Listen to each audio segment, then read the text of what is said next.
이번 주간 토라 포션의 이름은 바에라 나타났으니, 창세기에 보게 되어지면 바예라라고 나와 있죠. 나타나셨다. 누가 나타나십니까? 여호와 하나님이 아브라함에게, 이삭에게, 야곱에게 나타나셨다. 이번에는 하나님이 모세에게 나타나십니다. 자, 이번 주간 하나님이 여러분들의 인생의 삶 가운데 나타나시길 원하셨다. 그래서 모세오경은 출애굽기 6장이죠. 기억해 두십시오. 그리고 예언서 하프타라가 에스겔 28장입니다. 에스겔 28장 29절은요, 마지막 때 적그리스도의 모습에 대해서 말씀하고 있는 내용이다. 그런데 마지막 때 적그리스도의 모습은 누구와 같이 그 적그리스도의 모습이 오게 되어질 것일까요? 마지막 때 적그리스도는 성경에 나와 있는 인물과 매우 흡사하게 닮은 모습으로 오게 되어질 것이다. 그 적그리스도의 이름은 바로 왕의 모습과 같이 마지막 때 오게 되어질 것입니다. 그래서 에스겔서 28장 29절에는요, 적그리스도가 바로의 왕의 모습처럼 오게 되어질 것이다라고 말씀하고 있다.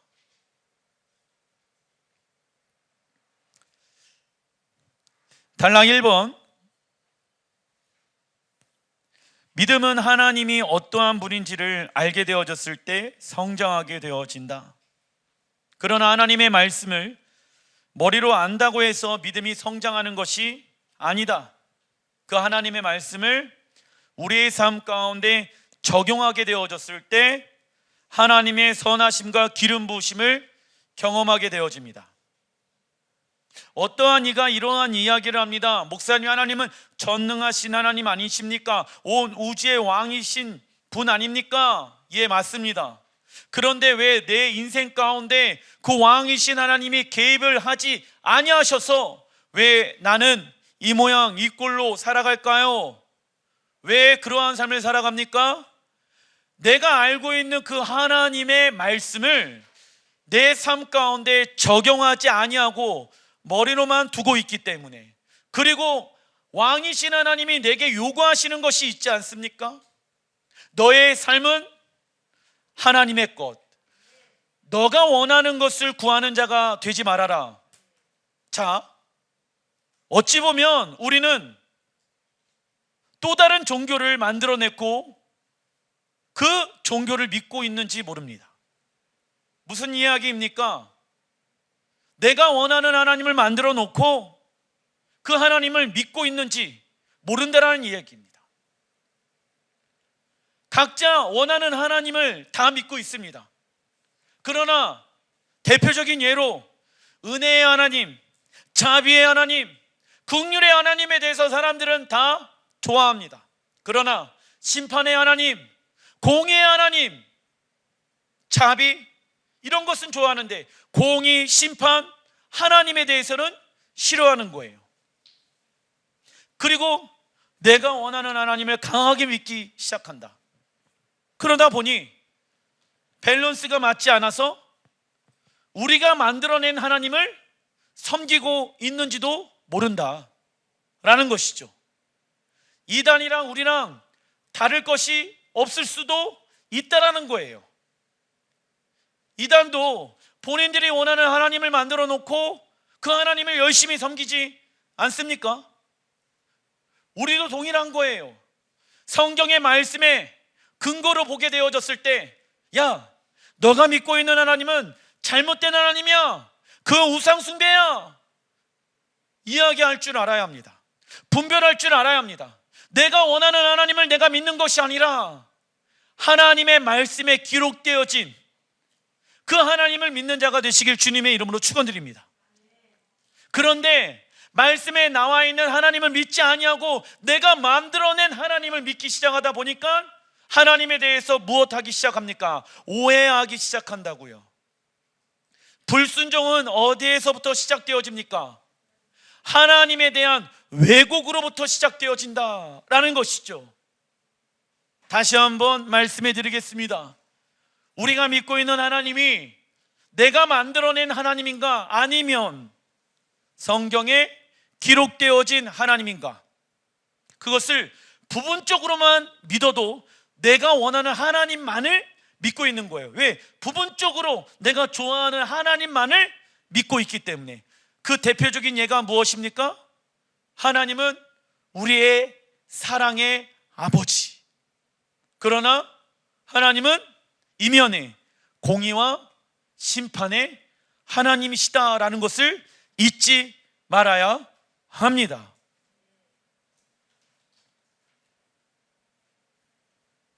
하나님은 모세에게 자신의 성품을 드러내십니다. 나는 스스로 있는 자다. 히브리 원어를 보니까 예흐예, 아시에르, 예흐예, 어떠한 의미를 가지고 있습니까? 읽어보겠습니다. 시작. 하나님은 인류의 구원을 위해 쉬지 않고 계속 움직이시는 존재. 아멘. 자, 하나님은요, 인류의 구원을 위해, 우리의 구원을 위해 한 번도 쉬지 아니하시고 계속 움직이고 계신다. 우리 또한 우리의 구원을 이루어내기 위하여 구원되신 하나님을 날마다 의지해야지 나는 스스로 있는 자, 그 하나님을 경험할 수가 있게 되어집니다. 그리고 하나님의 이름 안에 누구의 이름을 포함시킵니까? 아브라함의 하나님, 이삭의 하나님, 야곱의 하나님, 그 이름을 사람의 이름 안으로 포함시킵니다. 그 이름은 영원하신 하나님의 이름이요, 대대로 기억할 하나님의 칭호라고 출애굽기 3장 15절에 말씀하고 있습니다. 다시 한번 말씀해 드리겠습니다.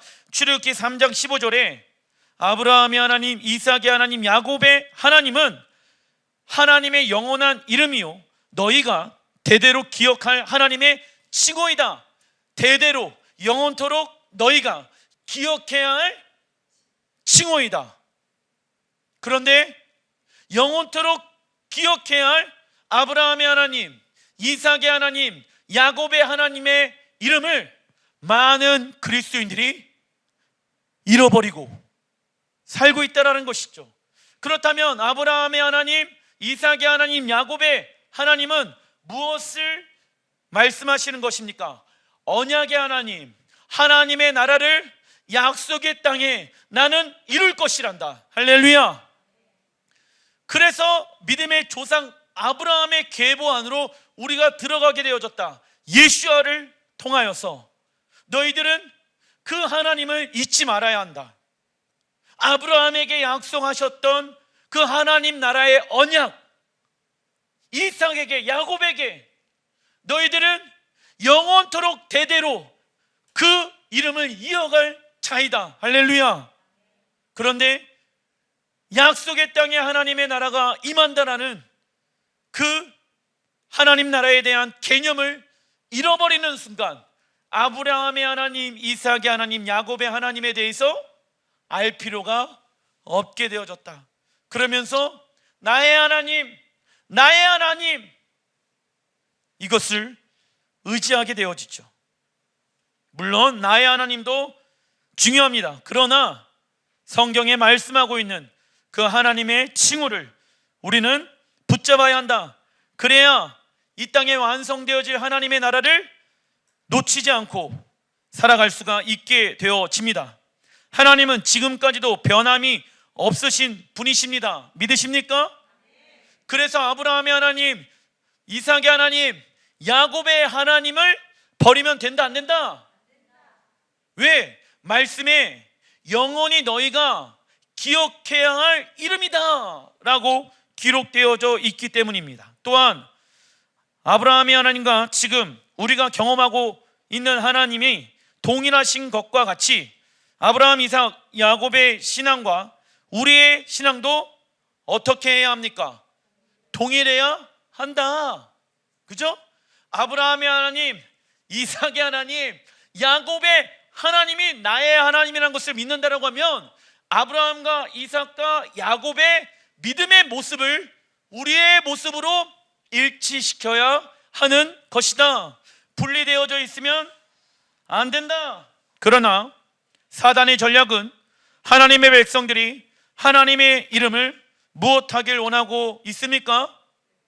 왜곡하길 원하고 있다. 그래서 그 열매가 무엇입니까? 교회 안에 아브라함의 하나님, 이삭의 하나님, 야곱의 하나님의 이름을 잃어버렸다. 그 결과 약속의 땅에 하나님의 나라가 완성되어진다 라는 그 하나님의 언약 또한 잃어버리게 되어지며, 약속의 땅은 머나먼 어느 별, 먼 우주 가운데 있는 그곳이 되어질 것이다 라고 허구를 가지고 와서 믿고 있다라는 것이죠. 이번 주간 하나님이 또 어떠한 모습으로 나타나고 계시냐면, 출애굽기 6장 2절의 말씀 같이 한번 읽어보겠습니다. 시작. 하나님이 모세에게 말씀하여 이르시되 나는 여호와이니라. 성경에 나온 하나님의 이름 엘로힘이 있습니다. 그리고 엘 샤다이, 전능의 하나님, 번성케 하시는 하나님, 그리고 여호와, 자비와 인자와 긍휼의 하나님, 이 세 가지의 이름이 하나님의 이름을 대표한다. 그중 여호와의 이름 안에는 크게 세 가지의 의미를 두고 있습니다. 첫 번째, 적어놔 주십시오. 하나님은 온 우주의 왕이십니다. 하나님은 온 우주의 왕이십니다. 이스라엘이 축복 기도할 때 제일 먼저 사용되어지는 문장은 읽어보겠습니다. 시작. 바루가타 아도나이 엘로헤이누 멜렉 하울람. 뜻은요, 시작. 주 우리의 하나님은 만군의 왕이시며 찬양받기에 합당하신 분. 아멘. 자, 사모님이 불 켜고 나서 온 우주의 왕이신 하나님을 찬양합니다. 그것을 히브리어로 바꾸면 바루가타 아도나이 엘로헤이누 멜렉 하울람입니다. 그리고 축복 기도할 때 함께 사용되는 문장은 아비누 멜케이누입니다. 이 아비누 멜케이누는요, 적어놔 주십시오. 우리의 왕이신 우리 아버지, 우리의 왕이신 우리 아버지, 그 뜻을 가지고 있습니다. 바루가타 아도나이 엘로헤이누 멜렉 하울람과 아비누 멜케이누, 이 두 문장을 합하게 되어지면 하나님은 온 우주의 왕인 동시에 우리의 아버지 되시며 우리는 왕의 자녀입니다. 할렐루야. 이것이 우리의 무엇입니까? 정체성입니다. 그러나 인본주의의 해석은 온 우주의 왕이신 하나님의 이름과 하나님 아버지의 이름을 분리시켜 해석한다라는 것이죠. 그런데 하나님은요, 우리가 하나님 아버지라는 이름을 부르게 되어졌을 때에는 온 우주의 왕이신 하나님은 우리의 아버지이십니다. 이 두 가지를 같이 기억하게끔 만들어 놓으셨다라는 것이죠. 그런데 이것이 분리되어졌을 때 어떠한 일들이 일어나게 되어집니까? 하나님 아버지에 대해서 인본주의적으로 해석하기 시작한다. 온 우주의 왕이신 하나님은 제껴놓고 인본주의의 입장으로 하나님은 사랑이 많으신 하나님, 내가 원하는 하나님을 만들어 놓고 그 사랑의 하나님만을 찾는 경우들이 생기게 되어진다는 것이죠. 그런데 우리가 하나님 아버지라는 이름을 부르게 되어졌을 때는 그 이름 안에는 무엇이 포함되어져 있다? 온 우주의 왕은 하나님이십니다. 그 하나님은 우리의 아버지 되십니다. 우리는 그분의 자녀입니다. 그래서 우리가 누구를 두려워하리요? 우리가 무서워할 것이 있다 없다? 없다. 왜냐? 우리의 하나님은 온 우주를 창조하신 분이시기 때문에. 그래서 두려울 것이 있다 없다? 없게 되어지는 거예요. 우리가 입술을 열어 하나님 아버지라는 이름을 부르게 되어졌을 때 온 우주의 왕은 하나님이십니다, 만왕의 왕은 하나님이십니다 라는 것이 포함되어져 있어야 하는 것입니다. 나는 그분의 자녀입니다. 내가 누구를 두려워합니까? 할렐루야. 이 고백이 여러분들 안에 있어야 하는 것이죠. 그러나 인본주의 해석으로 이 말씀들을 해석하게 되어진 결과 자신이 원하는 하나님만을 믿게 되어지며 하나님을 왜곡하기 시작한다. 그러나 사도 바울은요, 사도 요한은 예수님께서 다시 오시는 모습을 요한계시록 19장 16절에 보게 되어지면 그 옷과 그 다리에 이름을 쓴 것이 있으니 만왕의 왕이요 만주의 주라 하였더라. 만왕의 왕이요 만주의 주, 그분은 누구이십니까? 예수아가 오시게 되어졌을 때 이러한 모습으로 오게 되어진다. 그래서 여러분들 문제가 있어요. 그분은요 왕으로 다시 오시고 신랑으로 다시 오시고 재판장으로 다시 오시는데 그 세 가지 예수와의 형상에 대해서 이 시대 많은 교회와 이들이 무엇이 없다? 관심이 없다. 구원자 예수와 좋아, 사랑이 많으신 하나님 좋아, 은혜와 긍휼이 많으신 하나님 좋아. 그런데 왕이신 하나님, 신랑이신 하나님, 왜 그분이 신랑으로 오는지에 대한 계시가 없어요. 신부의 영성을 가지고 있는 교회들이 그리 많지 않습니다. 하나님을 우리의 신랑으로 보고 해석하는 이들이 많지 않다는 거예요. 그리고 재판장이신 하나님 다 덮어놓고 예수아가 오시면 그냥 예수아가 하실 일들이겠지, 하나님의 나라는 그냥 하나님이 알아서 척척척 이루어내실 것이야. 그런데 문제가 있어요. 우리가 왕 노릇하는 자로 하나님과 함께 동역하게 되어진다는 사실. 무슨 얘기입니까? 목사님, 그때가 되어지면 그러한 일들은 하나님이 다 하시는 거 아닙니까? 다 하는 게 맞다 아니다? 아니에요. 왜? 하나님은 우리를 왕으로 부르셨잖아요. 할렐루야. 왜요? 열방을 통치하고 다스리기 위해. 하나님이 혼자 다 하실 수 있잖아요. 그런데 하나님은 우리에게 무엇을 나누어 주길 원하십니까? 기업을, 당신의 영광을 우리에게 나누어 주시길 원하신다. 그래서 하나님과 동역하길 원하시는 거예요. 하나님 스스로 일하실 수도 있지만 당신의 힘과 능력을 제한시키며 우리와 함께 일하자. 왜요? 하나님은 우리와 함께 일함으로 우리와 동행하길 원하고 우리와 사랑을 나누길 원하고 우리에게 상급을 주시길 원하시는 하나님.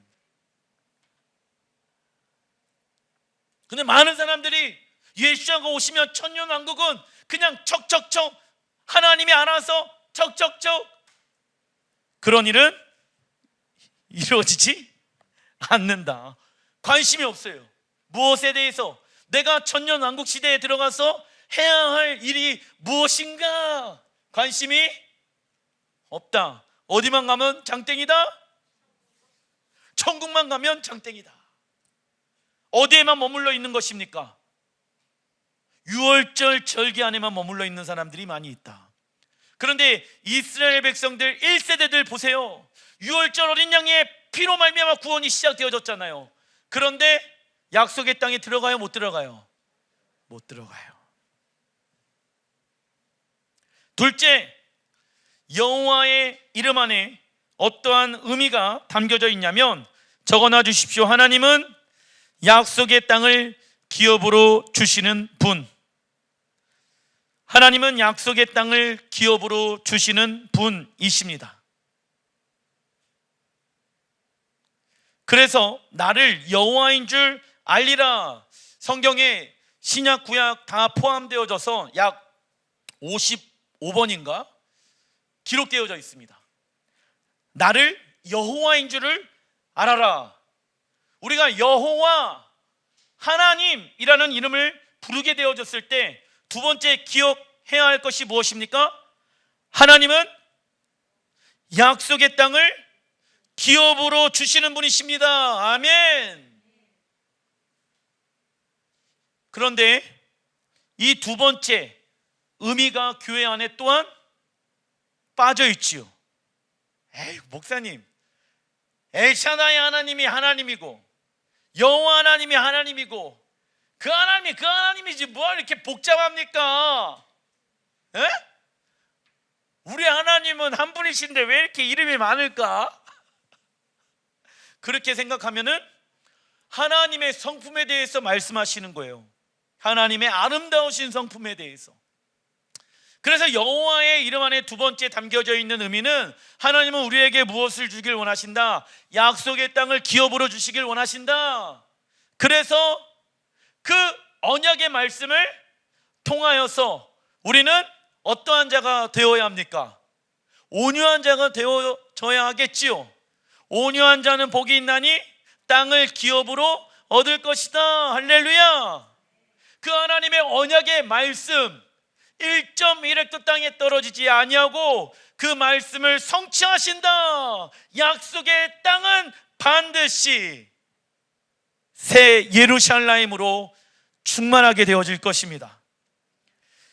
나를 여호와인 줄을 알리라. 이 문장은요 어떠한 의미를 가지고 있냐면 읽어보겠습니다. 시작. 하나님은 타락하고 부패한 땅을 심판하시고 이 땅을 무엇으로 회복시키는 분이십니다. 에덴 동산 적어놔 주십시오.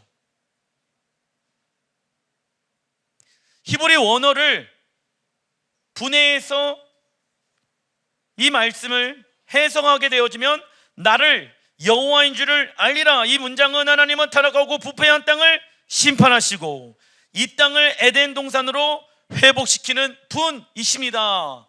자, 참고로 여러분들 하나님이 이 땅을 다 폭발시키는 것이 맞다 아니다? 무엇을 하시는 것입니까? 재창조. 그죠? 하나님의 재창조의 역사는 언제 시작되어졌습니까? 창세기 1장 3절부터 하나님의 창조는 창세기 1장 1절부터 2절에 이미 창조가 되어졌어요. 그런데 그 땅의 상태는 혼돈스럽고 공허하며 어둠이 가득하였잖아요. 그러나 그 땅 가운데 이미 천지가 창조되어진 그 땅 가운데 하나님이 빛이 있으리라 하니 빛이 있었고 그 빛은 태양의 빛이 아니라 어떠한 빛입니까? 하나님의 영광의 빛. 동일해요. 지금 어둡잖아요. 혼돈스럽잖아요. 흑암이 가득하잖아요. 어디에? 이 세상에. 그래서 하나님은 이 땅 가운데 쉐카이나 영광으로 이 땅에 예수아를 통하여 임하게 되어질 것이다. 물이 바다를 덮은 같이 온 땅에 그분의 영광으로 충만하게 되어질 것입니다. 어두움은 하나도 없게 되어질 것이며 숨을 수도 없게 되어질 것입니다. 하나님의 영광으로 충만하게 되어질 것입니다. 사람의 손으로 만들어 놓은 모든 것들, 우상 숭배들은 다 무너지게 되어질 것입니다. 그래서 하나님의 재창조의 역사가 일어나게 되어진다. 하나님은 아브라함에게 약속의 땅을 우리에게 동일하게 기업으로 주시겠다라고 말씀하시며 그 언약을 성취하시는 분이시다. 창세기 13장 15절 읽어보겠습니다. 시작. 보이는 땅을 내가 너와 내 자손에게 주리니 영원히 이르리라. 영원하다는 것은 그 시대의 사람들만 제한되어진 것이 맞다 아니다? 아니다. 영원히 이르리라.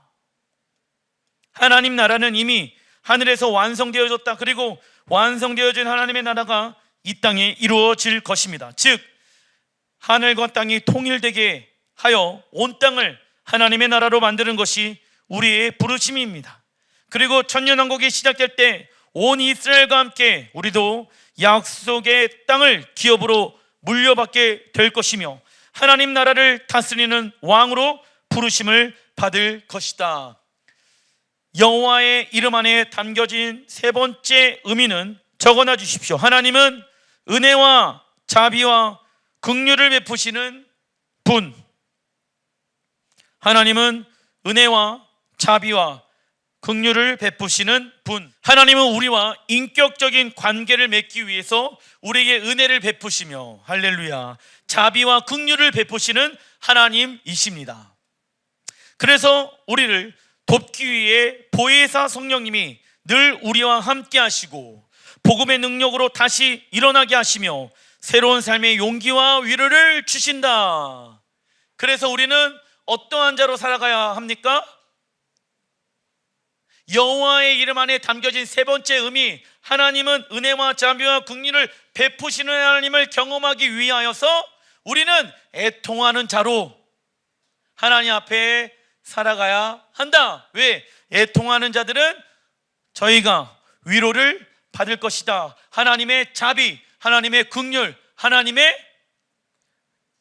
은혜를 경험하게 되어질 것입니다. 자, 복습해 보겠습니다. 하나님의 이름 안에 담겨진 세 가지의 의미. 첫 번째, 시작. 하나님은 온 우주의 왕이십니다. 두 번째, 시작. 하나님은 약속의 땅을 기업으로 주시는 분이십니다. 세 번째, 시작. 하나님은 은혜와 자비와 긍휼을 베푸시는 분이십니다. 그래서 여러분들, 여호와 이름을 부르세요.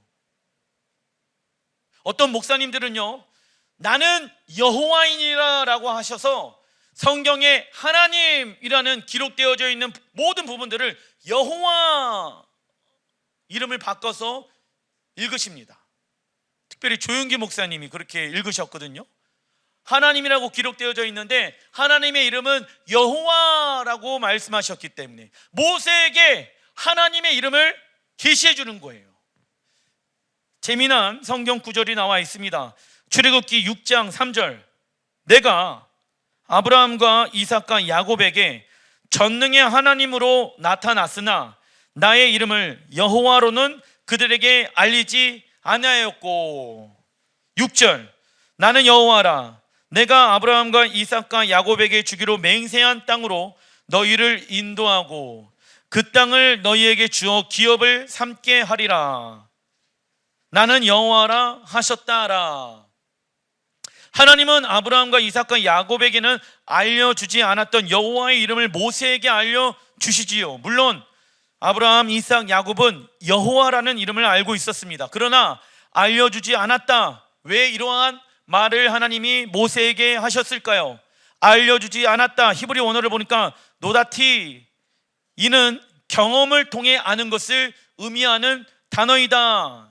즉 하나님은 아브라함, 이삭, 야곱에게 언약은 주었지만 아직 언약이 성취되어지는 것은 그들이 경험하지 못하고 죽게 되어졌기 때문에 이렇게 기록하신 거예요. 놀랍죠? 그런데 모세는 그 기록되어져 있는 하나님의 말씀이 성취되어지는 것을 경험하였다. 부분적으로 이스라엘 백성들을 통하여서. 그리고 모세는 이스라엘 백성들에게 아브라함과 이삭과 야곱에게 말씀하신 하나님 나라의 언약을 우리를 통해 이루시겠다는 여호와의 말을 전하게 되어집니다. 이때 이스라엘 백성들은 다음과 같이 반응한다. 출애굽기 6장 9절. 모세가 이와 같이 이스라엘 자손에게 전하나 그들이 마음의 상함과 가혹한 노역으로 말미암아 모세의 말을 듣지 아니하였더라.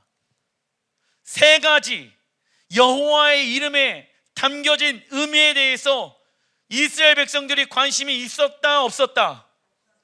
여러분들, 이스라엘 백성들과 같은 사람들이 돼서는 안 됩니다. 지금 똑같은 여호와의 이름을 들었는데 어떤 사람은 놀랍습니다.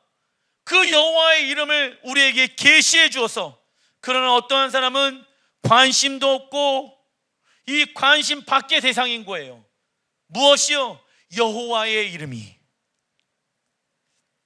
이스라엘 백성들은 하나님 나라가 약속의 땅에 이루어질 것에 대한 소망함보다는 마음의 상함과 가혹한 노욕으로 무엇을 잃어버리게 되어집니까? 하나님 나라의 언약. 동일해요. 가혹한 노욕으로 세상에 일하는 거 있지 않습니까? 그것으로 인해서 하나님의 나라의 언약, 약속의 땅, 이스라엘의 예루살렘에 하나님의 나라가 완성되어질 것이다. 아브라함 때부터 약속한 이 언약의 말씀을 나는 반드시 성취할 것이다. 하나님, 나는 여호와의 이름에는 관심이 없습니다. 그냥 능력의 하나님, 복 주시는 하나님에 대해서는 관심이 많은데 나는 여호와의 이름에 대해서는 관심이 없습니다. 이러한 자가 돼서는 안 된다라는 거예요. 이스라엘 백성들은 하나님 나라가 약속의 땅에 이루어질 것에 대한 소망함보다는 마음의 상함과 가혹한 노역으로 하나님 나라의 언약을 잃어버리게 되어진다. 마음의 상함의 히브리어는 곧제르 루아으이며, 히브리어 곧제르는 짧다, 인내심이 없다 라는 의미를 가지고 있습니다. 예시하는 씨 뿌리는 비유를 통해 가시덤불은 세상의 염려와 재물의 유혹과 향락의 기운에 막혀 온전한 결실을 못하는 마음을 말씀하셨지요. 바벨론의 삶의 방식은 자기를 영화롭게 합니다. 자기를 영화롭게 하는 자란 하나님의 말씀보다 적어놔 주십시오. 자기의 생각과 뜻을 쫓아가는 사람. 야, 네가 원하는 대로 살아. 네가 좋아하는 거에. 그러다가 망한다. 누구를 영화롭게 하는 것입니까? 자기를 영화롭게 하기 위하여 살아가는 인생이다. 하나님의 영광을 위해 사업하고 직장을 다닌다라고 말은 합니다. 그런데 방법은 자신의 생각과 뜻을 쫓아간다라고 하면 자기를 영화롭게 하는 자이다. 목사님, 내가 하나님의 나라와 영광을 위하여 하나님이 원하는 방법으로 일하고 있는데 우리의 사업장이 잘 되지 않습니다. 그 사람은요, 누구에게 영광? 하나님께 영광인 거 아니겠습니까? 돈은 못 벌더라도 하나님이 원하는 삶의 방식을 가지고, 방법을 가지고 세상이 원하는 방법을 버리고 살아간다라고 하면 하나님께 영광인 것이죠. 그러나 그 법을 어기면서 내가 원하는 대로 살아간다라고 하면 아무리 많은 돈을 벌지라도 그것은 하나님께 영광이 될 수 있다 없다? 이처럼 우리가 세상의 부와 명예에만 집중하다 보면 우리의 마음은 하나님 나라를 향한 인내심을 잃어버리게 되어집니다. 단락 2번 출애굽기 5장 1절의 말씀. 그 후에 모세와 아론이 바로에게 가서 이르되 이스라엘 하나님 여호와께서 이렇게 말씀하시기를 내 백성을 보내라. 그러면 그들이 광야에서 내 앞에 절기를 지킬 것이니라 하셨나이다. 자, 하나님이 이스라엘을 출애굽시킨 첫 번째 목적은 광야에서 무엇을 지키게 하기 위함일까요? 절기. 적어놔 주십시오. 우리도 예수와의 피로 말미암아 구원이 시작되어졌습니다. 그죠? 왜 우리를 하나님이 구원케 하셨을까요? 네, 어디에서? 광야 같은 이 땅에서 하나님 나라의 시간표인 절기를 지켜 행하라. 세상의 시간표에 의해 살아가는 자가 아니라 하나님 나라의 시간표에 의해 살아가는 자가 되어라. 할렐루야. 그래서 이 절기는 무엇을 의미할까요? 오순절 절기를 얘기하는 거예요. 왜? 출애굽하고 나서 바로 어디로 간다? 시내산으로 가잖아. 시내산에 가서 무엇을 받는다? 도라를 받는다. 왜? 너희들은 구원받은 하나님 나라의 백성이기 때문에. 할렐루야. 세상에 애굽에 의해 더 이상 살아가는 자가 아니다. 너희들은 하나님의 백성이다. 하나님 나라의 백성은 하나님의 법에 의해 살아간다. 그러한 자들이 어떠한 자입니까?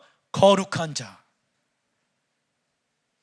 하나님은 이스라엘이 출애굽하여서 가장 먼저 시내산에서 토라를 받는 절기인 오순절을 지키게 하여 토라에 순종하는 백성으로 살아가게 하셨습니다. 이처럼 예수와를 믿고 구원이 시작되어졌다면 하나님의 백성답게 하나님의 말씀에 의해 순종하며 살아가야 합니다. 그리고 이스라엘 백성들은 하나님을 광야에서 섬기게 됩니다. 섬기다, 히브리 원어를 보니까 아바드, 이는 히브리어 에베드, 에베드는요 종에서 파생되어졌다. 즉 여호와를 섬기는 것은 무엇이 되는 것입니까? 여호와의 종. 적어놔 주십시오. 여러분들이 여호와를 섬기고 있다라고 하면 여호와의 무엇이 되어야 한다? 종이 되어야 합니다. 하나님의 말씀에 순종하는 사람이 진짜 자유한 사람입니다. 믿으십니까? 진리가 너희를 자유케 하리라. 우리의 자아가 죽어있는 사람은 주님의 뜻을 이루어내는 것을 통해 무엇을 경험한다? 쉼을 경험하게 되어집니다. 왜? 능력의 하나님, 온 우주의 왕이신 하나님이 누구의 하나님? 나의 하나님. 내가 해야 할 것은 순종하는 것 외에 다른 것이 있다 없다? 나머지는 다 누가 행하신다? 나는 순종하고 하나님은 역사하십니다. 그래서 자유한 거예요. 왜? 내 생명마저도 하나님께 달려있기 때문에. 이만큼 자유한 자가 있습니까 없습니까? 그러나 출애굽하여 광야에서 여전히 애굽에서의 생활 방식을 따라간 1세대 이스라엘 백성들은 다 광야에서 죽게 되어진다. 이처럼 우리는 하나님을 왕과 주인으로 섬기는 훈련을 마치고 적과 꿀이 흐르는 약속의 땅으로 들어가게 될 것입니다. 우리는 죽은 후에 천당 가는 것이 아닌 다시 오실 예수와 의해 회복되어질 에덴 동산으로 들어가게 될 것이다. 그런데 사단은 이것을 가만히 보고만 있지 않을 것이다. 출애굽기 5장 2절, 바로가 이르되 여호와가 누구이기에? 여호와에 대해서 알아요 몰라요? 몰라. 여호와의 이름 안에 담겨진 세 가지의 의미를 모르니까 용감한 거예요. 하나님을 맞서지요. 내가 그의 목소리를 듣고 이스라엘을 보내겠느냐? 나는 여호와를 알지 못하니 이스라엘을 보내지 아니하리라 나와 있죠. 용감하면, 무식하면 용감한 거예요. 그죠? 하나님에 대해서 모르니까 용감하기 시작합니다. 저는 이 말씀이 무섭습니다. 왜냐? 마지막 때 바로 왕처럼 교회들이 여호와의 이름이 무엇이냐? 라고 얘기할까 봐. 왜 이스라엘이 지금 팔레스타인 지역에 있느냐? 인본주의 입장으로 이스라엘은 팔레스타인 나라를 정복한 것이다. 이스라엘을 팔레스타인 나라에서 내쫓자. 마지막 때 바로 왕과 같이 이스라엘 백성들을 약속의 땅에 있지 못하게끔 적그리스도와 함께 일어나는 나라들이 생겨날 것입니다. 인본주의의 관점을 가진 나라들이. 그리고 이스라엘이 약속의 땅에 머물지 못하게끔 방해할 것입니다. 왜요? 교회가 왜 적그리스도와 연합하는지 아십니까? 여호와의 이름이 무엇인지는 나는 모른다. 바로 히브리 원어를 보니까 이 바로의 의미는요, 악한 입. 왜 악한 입일까요? 하나님의 말씀과 맞서 싸우기 때문에. 그리고 하나님의 백성을 종으로 삼으려 하고 파괴하려는 존재입니다. 그리고 에스겔 선지자는 바로가 마지막 때에 일어날 적그리스도라는 것을 말해줍니다. 이번 주 하프타라 예언서가 그래서 에스겔 28장과 29장입니다. 에스겔 29장 3절 같이 한번 읽어보겠습니다. 시작. 애굽의 바로 왕이여, 내가 너를 대적하노라. 너는 자기의 강들 가운데 누운 큰 악어라. 스스로 이르기를 나의 나일강은 내 것이라, 내가 나를 위하여 만들었다 하는도다. 자, 이 에스겔 28장은 이스라엘의 회복에 대해서 말씀하고 있는 장입니다. 그리고 에스겔 29장은 바벨론의 왕 느부갓네살이 애굽을 정복하는 모습으로 나옵니다. 이때 바로 왕을 무엇이라고 비유합니까? 큰 악어라고 비유하며, 뱀의 히브리 원어를 보니까 탄닌, 이 탄닌의 뜻은요, 악어와 같은 바다 괴물을 뜻한다. 즉 바로는 누구를 상징합니까? 사단 상징하는 거예요. 그리고 바로는 나일강이 자신의 소유라고 말하며 자신을 창조주 하나님의 위치를 높이고 있죠. 지금 나의 나일강은 내 것이라, 내가 나를 위하여 만들었다 하는도다. 애굽의 풍요의 원천 나일강을 누가 만들었다? 바로가 만들었다고 말하고 있습니다. 이러한 모습은 마지막 때 하나님의 법을 무시하는 불법의 사람이 일어나 하나님의 성소를 차지하고 예루살렘이죠, 하나님의 백성을 파괴할 그림을 보여주고 있는 것입니다. 그리고 바로의 뒤에서 바로를 조종하는 악한 영들이 존재하지요.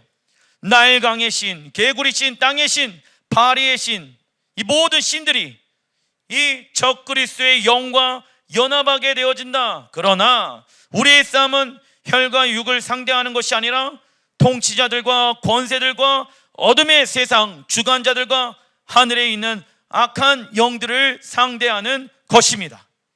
즉 하나님은 출애굽기에 나오는 10가지 재앙을 통하여 하나님 나라와 세상 나라의 싸움에 대해서 보여주고 있는 것입니다. 그러나 예수와는 다시 오셔서 바벨론의 시스템을 다 무너뜨리실 것입니다. 할렐루야. 그래서 여러분들, 적그리스도는 어떠한 모습을 가지고 온다? 바로의 왕의 모습을 가지고 온다고요. 그러나 그때 이스라엘을 없애려고 적그리스도는 바로 왕처럼 적그리스도와 연합하는 세상 나라들과 함께 어디에 모인다? 무기토에 모이게 되어질 것입니다. 그러나 하나님이 10가지의 우상들을 다 멸하신 것처럼 유다의 사자이신 예수와께서 다시 오셔서 적그리스도의 영들과 연합되어진 모든 악한 영들을 다 멸하실 것입니다. 출애굽기에 나와 있는 말씀은 반복되어진다. 전도서에 뭐라고 말씀하고 있습니까? 해 아래 새 것이 없도다. 하나님의 말씀은 이전에 있었던 것들은 다시 반복되어진다. 하나님은 이 싸움의 목적에 대해서 이렇게 말씀하십니다. 출애굽기 9장 16절 시작. 내가 너를 세웠으면 나의 능력을 내게 보이고 내 이름이 온 천하에 전파되게 하려 하였음이니라. 아멘. 그래서 여러분들, 무기토에 모여갖고 수많은 나라들과 리더십들이 모인다라고 제가 말씀드렸죠. 한 곳에 왜 하나님이 전 세계의 리더십들을 다 모으냐면 내 이름이 온 천하에 전파되게 하기 위함인 거예요. 예수아가 왕으로 오시고 나서 단 한순간에 모든 나라의 왕들을 멸하시고 만왕의 왕, 만군의 주로 등극하게 되어질 것입니다. 왜? 출애굽기 9장 16절의 말씀을 하나님은 다시 반복시키신다. 하나님은 출애굽기 10가지 재앙을 통하여 이스라엘 백성들만 구원한 것이 아니라 온 세상 사람들에게 여호와의 이름을 알려주었습니다. 그죠? 그 대표적인 예가 무엇입니까? 기생 라합은 애굽을 멸하신 여호와의 이름을 알게 되어졌고, 그죠? 여호수아 2명의 정탐꾼이 갔는데 이미 기생 라합은 여호와가 어떠한 하나님인지 알고 있었다. 그래서 여리고성에 정탐할 수 있도록 붉은 줄을 창문에 매달아 놓게 되어진 것 아니겠습니까? 왜? 여호와가 어떠한 하나님인지 알고 있기 때문에. 그 여호와의 이름 안에 담겨져 있는 3가지 의미에 대해서 알고 있었다.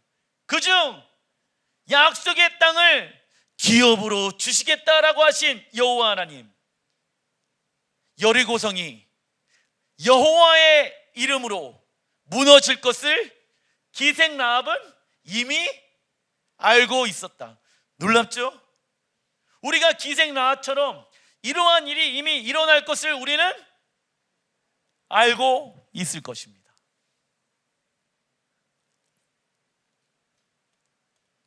그리고 기생 라합을 통하여 예수와의 계보를 이어가게 되어집니다. 이처럼 하나님은 10가지 재앙을 애굽에 내리심으로 수많은 이방인들을 무엇으로 불러주셨을까요?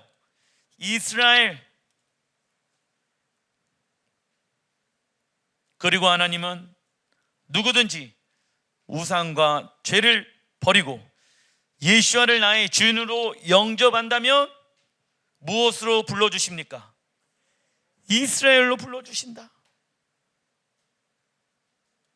출애굽기 9장 16절의 말씀의 내용들이 요한계시록 11장 15절의 말씀과 동일한 모습으로 반복되어지는 것이에요. 읽어보겠습니다. 시작. 7째 천사가 나팔을 불매 하늘에 큰 음성들이 나서 이르되 세상 나라가 우리 주와 그의 그리스도의 나라가 되어 그가 세세토록 왕노릇 하시려다 하니. 아멘.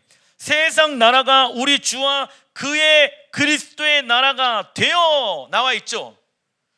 여러분들, 먼 우주의 어느 별이 그리스도의 나라가 아니라 세상 나라가 우리 주와 그의 그리스도의 나라가 된다라고 말씀하고 있잖아요.